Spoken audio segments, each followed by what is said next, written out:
এইবার তাড়াতাড়ি ঘরে গিয়ে ভিডিওটা ফেসবুকে পোস্ট করে দিতে হবে, আর তারপর 400 কোটি মানুষ কমেন্টে খিস্তি পেরে পুরো ভর্তি করে দেবে। হ্যাঁ, তবে যাই হোক, এইভাবে ভিডিও বানিয়ে কিন্তু ফ্রিতে ভালোই খাওয়া হচ্ছে লাউরা। হ্যাঁ, কালকে কাজুদার কাছে যাব, আর ওখানে ওরা ফ্রিতে খেয়ে আসবো। এই বড়া, হাগা পেয়ে গেল রে লাউরা। কোথায় হাগবো রে লাউরা? তোমার বেশ ঝামেলায় পড়ে গেল। এখন আমি কাদের ঘরে হাগবো এখন? এই সময় হাগা পেয়ে গেল। বড়া বড়া বালের ফোন পে পরোটা খেয়ে কি আমাশা করে দেবে নাকি রে লাউরা?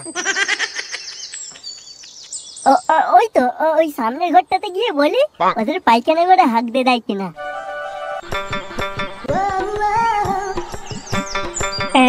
বলছি কাকু, তোমাদের পায়খানা ঘরে আমাকে একটু হাগতে দেবে গা? চোর হাগা পেয়ে গেছে। তা সকালবেলা হেগে বেরোবনি কেন? এই সকালবেলা হেগেই বেরিয়েছিলাম গো কাকু। ওই কিন্তু এই ফোন পে। কি খেয়েছিস রে লাউরা? কদিন ধরে হাগিস নিস? প্রতিদিনই হাগি গো কাকু, প্রায় 200 গ্রাম করে হাগি। আজকে ওই বাঘাযতীনের শান্তির ফোন পে পরোটা খেয়েছি তো, মনে হয় আমাশা করে দিয়েছে। ও, তুই এই দগু মারানিটার পরোটা খেয়েছিস? তাহলে তো তুই শেষ, তোকে আর কেউ বাঁচাতে পারবে না। ওর দাঁতগুলো দেখেছিস? ওর দাঁতের ফাঁক দিয়ে থুতুর ফোঁড়া বের হয়, আর ওর বগল দিয়ে সমুদ্রের নোনা জল ঝরে ঝরে পড়ে ওই পরোটায়। তুই ফোন পে পরোটা খেতে গেছিস? তুই তো তাহলে শেষ। প্রতিদিন 200 গ্রাম করে হাঁকতিস তো, এখন থেকে তুই 1 কেজি করে হাঁকবি। আর পাচ্ছি না গো কাকু, তাড়াতাড়ি পায়খানা ঘরটা দেখাও, পরে কথা বলবো। ওইদিকে আছে, চলে যা।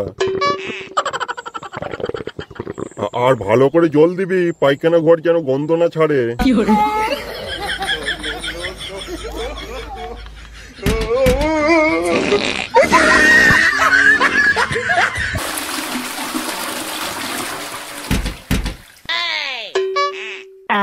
শান্তি।